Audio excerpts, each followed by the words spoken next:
C'est vrai que notre thèse, c'est qu'il s'est passé quelque chose dans la communication politique avec l'élection de Donald Trump. Nous sommes rentrés, en tout cas, les Américains sont rentrés à ce moment-là dans ce que la philosophe Myriam Revaud-Dallon appelle l'ère de la post-vérité. L'ère de la post-vérité qui n'est pas un monde du mensonge généralisé, mais plutôt un monde d'indifférence au vrai.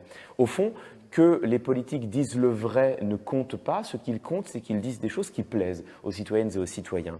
Et alors évidemment, c'est à rapprocher de cette ère des réseaux sociaux dans lequel on évolue, des bulles de filtre. Nous sommes enfermés dans un monde communicationnel sur Internet, un monde des réseaux où nous ne sommes plus exposés qu'à ce que disent des gens qui sont d'accord avec nous.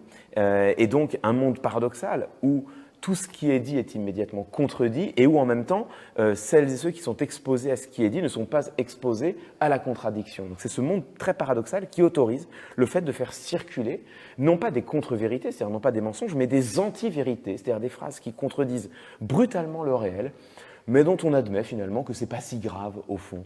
Et donc ce monde commence aux États-Unis avec la communication de Donald Trump et hélas, cela a fait tache d'huile. D'autres responsables politiques s'en sont emparés. Jair Bolsonaro au Brésil, Boris Johnson en Grande-Bretagne avec la campagne mensongère sur le Brexit. On pourrait citer Giorgia Meloni en Italie et hélas, on peut citer également Emmanuel Macron et ses ministres en France, puisque c'est le monde dans lequel nous vivons en France depuis 7 ans, un monde où une quantité faramineuse d'anti-vérités ont été énoncées sans que les responsables politiques n'aient eu à en payer le prix.